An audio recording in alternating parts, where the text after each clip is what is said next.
किसान सङ्घ कस्तो छ भन्नुहुन्छ भने तपाईँको आफू मात्रै र किसान सङ्घका साथीहरू व्यवसायी भइसक्नु भएको छ। किसान होइन, उहाँ व्यापारी हुनुहुन्छ। उहाँले चाहिँ किसानको विषयमा बोल्ने आँटै गर्न सक्नुहुन्न। 100% राजनीति छ।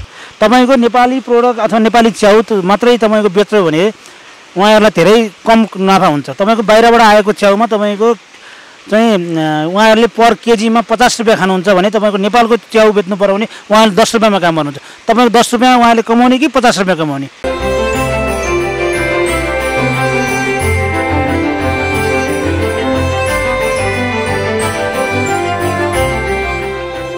यतिखेर KNK mushroom फार्मका proprietor Ramesh Sapkota हामीसँग उपस्थित हुनुहुन्छ। उहाँले यो जुन महालक्ष्मी नगरपालिका वडा नम्बर 7 मा स्थित उहाँको फर्ममा हामी अहिले चाहिँ नि भिजिटिङको क्रममा छौँ। उहाँले यो टहराहरू कसरी बनाउन सकिन्छ अहिले हामीले टहरा बनाएर देखाउन त सकेनौँ, यो किनभने टेक्निकल भिडियो हामी बनाइरहेका छौँ। टहरा बनाउने तरिका सरसर्ती भनिदिनको लागि म अनुरोध गर्दछु। हजुर नमस्ते, म रमेश सापकोटा। मेरो फार्मको नाम केएनके मसरुम फार्म हो। म विगत 10 वर्षदेखि यो पेसामा आबद्ध छु। यो जुन टनेलाहरू देखिरहेको छ, यो टनेल बनाउने तरिका सरसर्ती एकचोटि हजुरले चाहिँ नि यसका लम्बाइ चौडाइहरू, यसमा राख्ने बलाहरू, ह्याङ्गिङ गर्ने तरिका त अघि हामीले चाहिँ नि हेरिसक्यौँ। र अब यसमा चाहिँ नि कसरी प्लास्टिकहरू राख्ने, त्यो प्लास्टिकहरू हामी कहाँबाट ल्याउने र यहाँ चाहिँ जुन प्लास्टिकलाई हामीले जमिनबाट खिचिरहेका छौँ त्यो हजुरले एकचोटि सरर देखाइदिनुहुन्छ कि? यो पहिला टहरा बनाउने तरिका चाहिँ तपाईँको पहिला बाँस किन्नु पऱ्यो, बाँस लिएर आउनु पऱ्यो। बाँस लिएर आइसकेपछि तपाईँको बाँस चिर्नु पऱ्यो। बाँस चिरिसकेपछि तपाईँको टहराको साइज नाप्नु पऱ्यो। टहराको साइज आफूलाई उपयुक्त हुने खालको टहराहरू तयार गर्ने। टहराको उपयुक्त यो अहिले देखिरहेको टहराको लम्बाइ र चौडाइ कति छ? यो अहिले जुन आर्क आकारको अथवा चाहिँ नि गोलाइ आकारको छ होइन, अर्धचन्द्राकार आकारको छ, यसको लम्बाइ कति छ र चौडाइ कति छ? मेरो यसको यो टहराको लम्बाइ तपाईँको 32 फिट, चौडाइ 15 फिटको छ। 15 बाई 32 को छ। अनि यसको साइडका खाँबाहरू र चाहिँ नि बिचका खाँबाहरू जुन फरक छ, किनभने फरक बनाउनु पर्छ यो त, किनभने चन्द्राकारको छ। हजुर चन्द्राकारको हैन। यसका साइड कति लाइन कति छ यसको? यसको लाइन 5 लाइनको छ। 5 लाइन छ। 5 लाइनमा छेउको लाइन, बिचको लाइन कति हाइट कति छ? यसको हाइटको लम्बाइ हाइट तपाईँको 10 फिट छ। बिचको हाइट अनि तपाईँ छेउको हाइट तपाईँको 6 फिट छ। बिचको त्यसको त्यो भन्दा साइडको हाइट 7.5 फिटको छ। त्यसकोमा 4 लाइन हुन्छ। 4 लाइन हुन्छ। 4 लाइनमा दुईटा 6 फिटको, दुईटा 7 फिटको लाइन हुन्छ। हजुर। जुन चाहिँ नि अब त्यस पछाडि खाँबाहरू प्रयोग गर्नु। खाँबाहरू हजुर हैन, त्यसमा खाँबामाथि बला प्रयोग गर्नु। बला प्रयोग हजुर बस। खाँबाहरू कति डिस्टेन्टमा, कति चाहिँ लामो डिस्टेन्समा चाहिँ हामीले खाँबाहरू गाड्नु पर्छ? यो खामाको डिस्टेन्सको चारैवटा साइजको खामाहरू बराबरको हुन्छ। तपाईँको मेरोमा 6.5 फिट को डिस्टेन्सको खामाहरू छन् लम्बाइपट्टिको। प्रत्येक खामाहरू 6.5 फिट। लास्टमा अझै कति कम घटी आफ्नो तरिकाको भइहाल्छ। भनेपछि 4वटा बलाहरू प्रयोग गरिएको छ। त्यो बलाबाट चाहिँ हामीले भाटाहरू बाँधिएको छ हैन? हजुर भाटाहरू बाँधिएको। चन्द्राकार भाटा र लम्बाइ भाटा। हजुर। लम्बाइ भाटा मैले देख्दाखेरि लगभग 4 इंच 4 फिट 3 फिटमा बाँधिएको जस्तो छ। त्यो भाटाहरू कति फिटमा, कति एउटा टनेल बनाउन कतिवटा भाटाहरू प्रयोग गर्न सकिन्छ? एउटा टनेल बनाउँदाखेरि मेरो 22 वटा लम्बाइ भाटाहरू 22 वटा युज हुन्छ।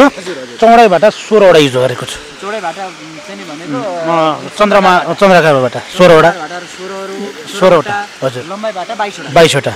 अनि त्यसमाथिबाट हामीले प्लास्टिक राख्ने। हजुर प्लास्टिक राख्ने तरिका चाहिँ एकचोटि सर भन्दिनु न। प्लास्टिक राख्ने तरिका भने तपाईँको बजारबाट किनेर ल्याएको प्लास्टिकहरूलाई त्यसलाई चिरिन्छ। रोल प्लास्टिक हुन्छ। रोल प्लास्टिक कति लामो हुन्छ? त्यो त धेरै लामो, केजीको हिसाबले आउँछ त्यो।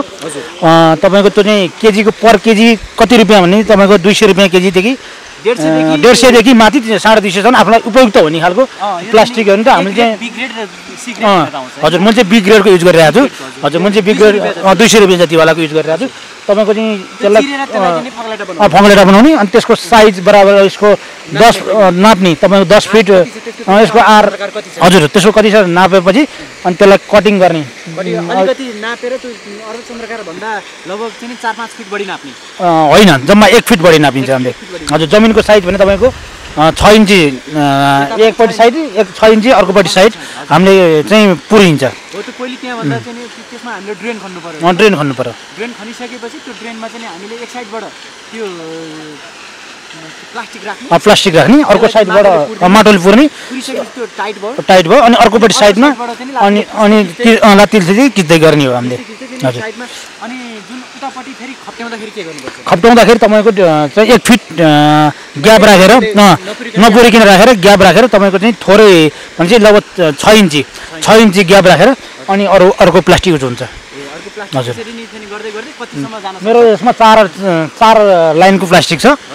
4 लाइनको प्लास्टिक मध्ये तपाईँको एक एक फिट खप्ट्याएको छु मैले चाहिँ।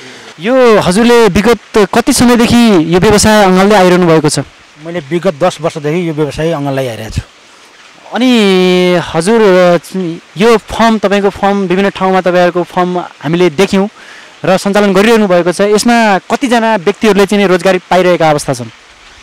यो व्यक्ति भन्दा पनि कतिजना लाग्छ भन्ने कुरो यसमा एक्ज्याक्टली हुँदैन। हजुर लगभग एभरेजमा भन्नुपर्दाखेरि कतिजनाले चाहिँ दैनिकी रोजगारी पाइरहेको अवस्था छ? दैनिकी 4 देखि 5 जना हुन्छ हाम्रोमा। अनि दैनिकी कति उत्पादन तपाईँको बजारमा गइरहेको छ? दैनिकी मेरो बजारमा 200 केजी जाने सम्भावना। 200 केजी गइरहेको छ भनेपछि विगतदेखि लामो समयदेखि तपाईँ यो पेसा यो च्याउ खेती व्यवसाय अँगालेर आइरहनु भएको छ। यसमा कतिको तपाईँ सन्तुष्ट हुनुहुन्छ? कति आम्दानी गरिरहनु भएको छ? कस्तो छ यसको चाहिँ नि विस्तृत रूपमा बताइदिनुहोस् न। यो आम्दानीको विषयमा त हिसाब किताबै हुँदैन हजुर। त्यही त अब नर्मल्ली वार्षिक रूपमा कति कमाउनुहुन्छ अथवा मासिक रूपमा अथवा दैनिकी तपाईँको आम्दानी कति छ होइन? घाटा छ कि अथवा नयाँ आउने युवा पुस्ताहरूलाई तपाईँ के भन्न चाहनुहुन्छ यो च्याउ खेती व्यवसाय गर्न चाहने व्यक्तिहरूलाई? नयाँ किसान आउन चाहने साथीहरूलाई त आउनुहोस्, गर्नुहोस्, हेर्नुहोस्, यसको प्रतिफल तपाईँ आफैले पाउनुहुन्छ। म यति नै पाउँछ भनेर चाहिँ एक्ज्याक्टली भन्न सक्दिनँ आम्दानीको हिसाबमा चाहिँ। अनि यसको बजार व्यवस्थापन अहिले कति चाहिँ नि यो उत्पादनको माग कस्तो छ? उपभोक्ताहरूले कति रुचाइरहनु भएको छ? यो त विगत छोटो समयदेखि मात्रै यो च्याउ खेती व्यवसाय चाहिँ नेपालमा भित्रिएको हो होइन? र अहिलेको अवस्था कस्तो छ? यो अहिले च्याउ उत्पादक किसान सङ्घले के गरिरहेको छ? नेपाल सरकारले के गरिरहेको छ? तपाईँले चाहिँ नि सरकारको तर्फबाट कति सहयोग पाइरहनु भएको छ? के कस्ता सहयोगहरू उपलब्ध भइरहेका छन्? यो समग्र रूपमा बताइदिनुहोस् न। किसान सङ्घबाट त कुनै किसिमको सहयोग पाएकै छैन भन्नुपर्छ।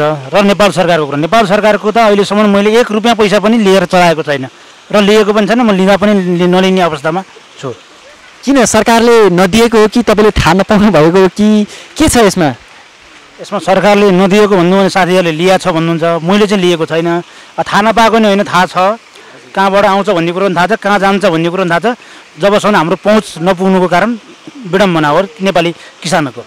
होइन अब तपाईँको चाहिँ नि अब पहुँचको कुरा गर्नुभयो, के छ यसमा चाहिँ नि अनुदान लिनको लागि कसैलाई माथापट्टि गर्नुपर्ने, तेल दल्नुपर्ने होइन, नेतालाई भन्नुपर्ने, गुहार्नुपर्ने, कमिसन खुवाउनु पर्ने स्थिति हो कि अथवा तपाईँले लिन नचाहनु भएको तपाईँलाई चाहिँ यथेष्ट पैसा भएर चाहिँ नलिउँ भन्ने इच्छाले हो कि के हो त? नलिउँ भन्ने त कुनै कुरै हुँदैन होला होइन। तर अब कस्तो भने यो कमिसन नदिइकन चाहिँ अनुदान पाइँदैन, ढुक्क छ होइन। तर कुरो कस्तो हो भन्नुहुन्छ भने तपाईँको पहुँच बिनाको काम गर्नलाई हामी नेपाली किसानलाई धेरै गाह्रो छ होइन। अब घुस लेनिया र दिनिया दुवै अपराधी हुन् भनेर चाहिँ हाम्रा राष्ट्रपिता पृथ्वीनारायण शाहले भनेको चाहिँ जुन वचन छ, हामीले के त्यसको विरोध गर्न सक्दैनौँ अथवा त्यसलाई चाहिँ पर्दाफास गर्न सक्दैनौँ र हामी किसान पनि जाग्नुपर्छ कि जस्तो लाग्छ नि मलाई त। त्यो 100% स्वाभाविक हो। तपाईँको किसान जाग्नुपर्ने अवस्था आइसकेको छ। किसान जाग्नलाई एक्लै प्रयास छैन तपाईँको। अब किसान सङ्घ नै अगाडि बढ्दैन। हामी किसानलाई चाहिँ किसान सङ्घ कस्तो छ भन्नुहुन्छ भने तपाईँको आफू मात्रै र किसान सङ्घका साथीहरू व्यवसायी भइसक्नु भएको छ। किसान होइन, उहाँ व्यापारी हुनुहुन्छ। उहाँले चाहिँ किसानको विषयमा बोल्ने आँटै गर्न सक्नुहुन्न। भनेपछि त्यहाँ राजनीति मुछ्यो। 100% राजनीति छ। तपाईँको नेपाली प्रोडक्ट अथवा नेपाली च्याउ मात्रै तपाईँको बेच्यो भने उहाँहरूलाई धेरै कम नाफा हुन्छ। तपाईँको बाहिरबाट आएको च्याउमा तपाईँको चाहिँ उहाँहरूले पर केजीमा 50 रुपियाँ खानुहुन्छ भने तपाईँको नेपालको च्याउ बेच्नु पर्यो भने उहाँले 10 रुपियाँमा काम गर्नुहुन्छ। तपाईँको 10 रुपियाँ उहाँले कमाउने कि 50 रुपियाँ कमाउने? भनेपछि त्यहाँ नैतिक सङ्कट छ। भनेपछि अब अन्त्यमा के भन्न चाहनुहुन्छ जुन च्याउ खेती व्यवसाय गर्न चाहने अथवा सिक्न चाहने जति पनि किसान दाजुभाइ दिदीबहिनीहरू हुनुहुन्छ होइन, उहाँहरूलाई तपाईँ कस्तो सहयोग उपलब्ध गराउन सक्नुहुन्छ, गराउन चाहनुहुन्छ? किसान साथीहरू कोही सिक्न चाहनुहुन्छ भनेदेखि मैले सिकाएको पनि छु, सिकाएर पठाएको पनि छु। सिक्नुहुन्छ भने आउनुहोस्, सिकाउनलाई कुनै छैन। मसित चाहिँ हिचकिचाउनु पर्ने अवस्था छैन। हजुरको सम्पर्क नम्बर दिनुहोस् न त, जो सिक्न चाहनुहुन्छ हजुरलाई डाइरेक्ट सम्पर्क गरेर आउन सक्छन् नि? हजुर सक्नुहुन्छ। मेरो सम्पर्क नम्बर छ 9841 46 55 06। कुनै जो साथीहरू आउनुहुन्छ उहाँहरूलाई सिकाउनको लागि म एकदम तत्पर छु। हस्, धेरै धेरै धन्यवाद हजुरलाई। धन्यवाद।